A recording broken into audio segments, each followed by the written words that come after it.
Pada akhir tahun 1968, warga Inggris dihebohkan dengan penemuan tubuh anak kecil dengan kondisi yang mengenaskan. Polisi bekerja keras untuk mencari tahu siapa pelakunya tanpa disangka. Setelah melewati beberapa investigasi, pelaku kejahatan itu adalah anak perempuan yang baru berusia 11 tahun. Kali ini, saya akan membahas tentang kasus mengerikan dari seorang bocah bernama Mary Bell. Mary Bell lahir pada tanggal 26 Mei tahun 1957 di Northumberland, Inggris. Dia terlahir dari ibu yang bekerja sebagai pekerja seks komersial bernama Elizabeth Betty Bell. Mary merupakan anak kedua dari Elizabeth yang dilahirkan saat usia ibunya 17 tahun. Tidak ada yang mengetahui siapa ayah biologis dari Mary Bell. Mary sendiri percaya bahwa ayah biologisnya adalah pria yang bernama William Bailey Bell. William adalah seorang pecandu alkohol dan kriminal yang sering mencuri. Mary percaya kalau darah kriminal mengalir murni secara genetik dari William. Mary bisa dibilang adalah anak yang benar-benar tidak diinginkan kehadirannya. Di masa anak-anak, Mary mengalami insiden kecelakaan yang tidak masuk akal. Dia sering mendapatkan luka dari pukulan ibunya. Bahkan beberapa anggota keluarganya yang lain percaya kalau Elizabeth ini sering berusaha mencelakai Mary. Saat itu di tahun 1960, Elizabeth sengaja menjatuhkan Mary yang masih bayi dari jendela rumah. Di lain waktu, Elizabeth sengaja memberi Mary banyak pil tidur sampai overdosis. Bahkan, Elizabeth sempat dengan sengaja menjual Mary yang waktu itu masih kecil. Hal ini pun membuat kakak Mary yang bernama Catherine ingin membawa Mary jauh dari rumah ibunya. Namun, usahanya selalu gagal. Elizabeth sempat membuat Mary beberapa kali melayani klien. Mary dipaksa menjadi bagian dari PSK saat Mary masih berusia sekitar 4 tahun. Kejadian traumatik lainnya yang dialami Mary adalah ketika melihat sebuah insiden di mana sahabat masa kecilnya meninggal karena tertabrak bis di depan matanya sendiri. Tumbuh dan berkembang dengan kejadian-kejadian mengerikan itu membuat Mary menjadi pribadi yang bisa dibilang sedikit berbeda. Dia menjadi pribadi yang manipulatif dan terus berbohong. Mary yang masih kecil pintar menyembunyikan emosi dalam dirinya.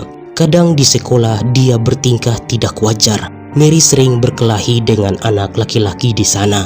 Mary bahkan beberapa kali mencoba mencekik teman sekelasnya. Teman Mary perlahan menjauh ketika Mary mulai menatap tajam ke beberapa anak.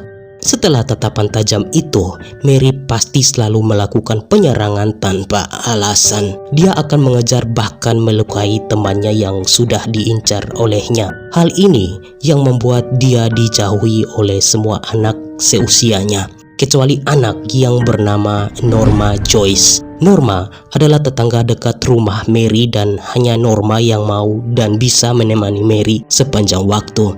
Keduanya sering bermain bersama saat di sekolah dan di sekitar rumah. Tanpa disadari, Mary dan Norma adalah sahabat yang kemudian menghabisi korban bersama-sama.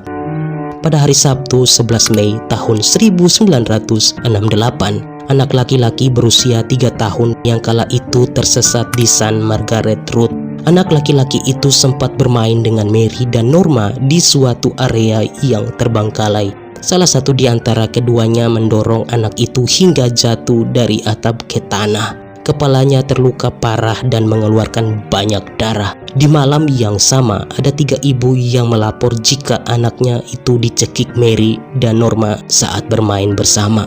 Mary dan Norma segera diwawancarai oleh polisi, tetapi Mary membantah semua insiden tersebut. Hanya Norma yang mengaku.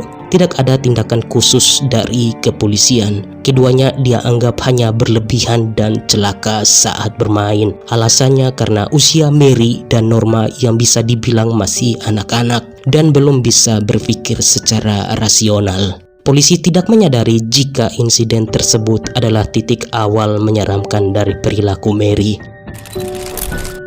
Pada tanggal 25 Mei 1968, persis 1 hari sebelum Mary berusia 11 tahun, ada tragedi mengerikan terjadi. Mary Bell mencekik seorang anak berusia 4 tahun yang bernama Martin Brown. Martin dicekik hingga meninggal di sebuah rumah kosong di Scotwood, Inggris.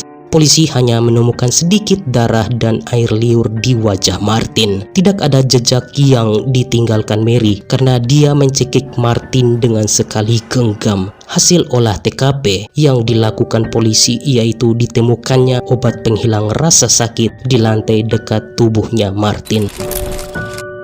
Mereka berpikir mungkin Martin tidak sengaja meminum pil-pil itu dan akhirnya meninggal. Polisi pun tetap melakukan investigasi lebih lanjut. Di tempat lain, Mary segera kembali dan memberitahu Norma apa yang telah ia perbuat. 2 hari kemudian, Mary dan Norma berulah lagi dengan merusak fasilitas taman kanak-kanak, lalu menulis beberapa catatan di sana. Di catatan itu tertulis bahwa Mary dan Norma lah yang menghabisi Martin.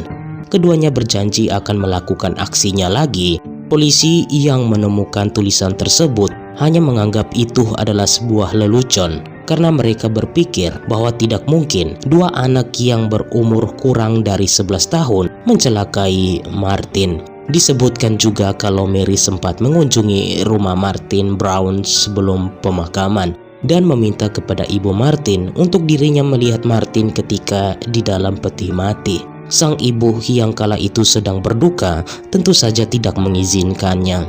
Akhirnya Mary pun diusir dari kediamannya Martin Brown. Mary juga sempat berkata kepada semua teman sekolahnya bahwa dialah yang menghabisi Martin. Tetapi tidak ada yang mempercayainya karena Mary terkenal suka berbohong dan kedengarannya tidak masuk akal. Sampai di titik ini, tidak ada yang sadar tentang kekejaman yang dilakukan oleh Mary. Pada tanggal 31 Juli tahun 1968, 2 bulan setelah tragedi Martin, Mary dan Norma kembali mencelakai seorang anak laki-laki. Korban kedua ini bernama Brian Howe yang berusia 3 tahun. Brian dihabisi dengan cara yang sama, yaitu dicekik sampai kehabisan nafas. Lalu Mary menyayat tubuh Brian dan mengukir huruf di perut Brian. Di sisi lain, keluarga Brian baru sadar bahwa Brian pergi tanpa ada pengawasan orang dewasa. Keluarganya mulai mencari keberadaan Brian, namun sayangnya Brian tidak ditemukan. Keluarga Brian pun meminta bantuan tetangga untuk mencari Brian. Mary dan Norma bahkan sempat menawarkan bantuan saat keluarga Brian mencari Brian. Hingga pada suatu waktu, tanpa disengaja, tubuh mungil Brian ditemukan secara mengenaskan. Tragedi ini kemudian menjadi heboh di daerah Scotwood karena tubuh Brian ditemukan dalam kondisi yang tidak wajar. Polisi berusaha keras untuk menemukan pelakunya, namun usaha mereka dinilai sia-sia. Polisi mulai mencurigai perilaku aneh Mary saat Brian dimakamkan. Mary terlihat bersembunyi di luar rumah Brian sambil tersenyum. Itu terjadi saat peti mati Brian diturunkan ke liang kubur. Di saat itu, kasus tragedi Brian ini menjadi kasus yang menghebohkan. Lebih dari 100 detektif ditugaskan dan lebih dari 1.200 anak diinterogasi. 1 Agustus, Norma dan Mary diinterogasi. Dalam interogasi ini, polisi masih belum mendapatkan titik terang tentang kasus ini karena keduanya tidak kooperatif dalam memberikan keterangan. Pada interogasi kedua, penyidik mulai menemukan hal aneh. Mary berkata kalau dirinya melihat anak berusia 8 tahun sedang memukul Brian. Anak itu kemudian membawa gunting yang patah dan bertingkah aneh di sekitar area Brian ditemukan. Dari pernyataan Mary, penyidik pun sangat kaget dan langsung mencurigai Mary. Alasannya karena orang yang tahu kalau ada gunting patah di TKP hanya penyidik dan si pelaku. Karena polisi merahasiakan semua hal detail dari pers dan juga masyarakat sekitar. Di titik ini, penyidik mulai menyadari tidak mungkin Mary yang baru berusia 11 tahun itu bisa mengetahui hal sedetail itu. Jawabannya hanya satu, pelaku dari tragedi Brian ini adalah Mary Bell. Otomatis Mary dan Norma makin diinterogasi lebih dalam oleh penyidik. Keduanya menangis histeris dan saling menyalahkan. Dan pada tanggal 4 Agustus tahun 1968, Norma ditemani oleh orang tuanya memberi keterangan ke polisi. Norma mengaku semua perbuatan yang dilakukan dirinya dan Mary kepada Brian. Norma menjelaskan bagaimana Mary mencekik Brian. Dia bahkan memberitahu polisi di mana tempat gunting yang dipakai untuk melukai perut Brian yang disembunyikan. Semua detail keterangan sesuai dengan deskripsi TKP dan tubuh korban. Pada tanggal 5 Agustus tahun 1968, Mary didatangi polisi untuk dimintai keterangan. Mary pada saat itu sangat defensif dan tidak mengakui semua tuduhan polisi. Forensik memberikan hasil pemeriksaan bahwa serat baju yang tertinggal di TKP itu sesuai dengan baju milik Mary dan Norma. Mary dan Norma pada akhirnya ditangkap dan didakwa dalam persidangan. Pada tanggal 5 Desember tahun 1968, Mary dan Norma diadili di persidangan dan juga dilakukan pemeriksaan psikologis. Tes psikologinya menunjukkan adanya kepribadian yang bertentangan. Mary mempunyai pribadi yang cerdas dan licik, sedangkan Norma memiliki pribadi yang penurut. 4 psikiater mengevaluasi kalau Mary tidak memiliki gangguan jiwa, tapi menderita kepribadian psikopat. Mary pada akhirnya dijatuhi hukuman 12 tahun penjara, sedangkan Norma dibebaskan dan dinyatakan tidak bersalah. Norma tidak melakukan kekerasan apapun terhadap korban. Norma pada dasarnya hanyalah mengikuti apa yang dikatakan Mary. Mary kemudian ditahan di penjara Durham. Dia berpindah-pindah selama masa tahanannya dan akhirnya pada bulan Mei 1980 di usianya yang ke-23, Mary dibebaskan. Mary diberikan identitas baru agar Mary bisa memulai kehidupannya. Pihak berwenang merahasiakan identitas Mary dan juga pasangannya. Pada 25 Mei tahun 1984, Mary melahirkan seorang putri. Identitas putrinya ini diberi perlindungan. Tidak ada yang tahu masa kelamnya Mary yang sebenarnya, termasuk putrinya. Hingga pada tahun 1998, putrinya mulai mengetahui masa kelam ibunya dan keberadaan mereka akhirnya diketahui pers dan masyarakat.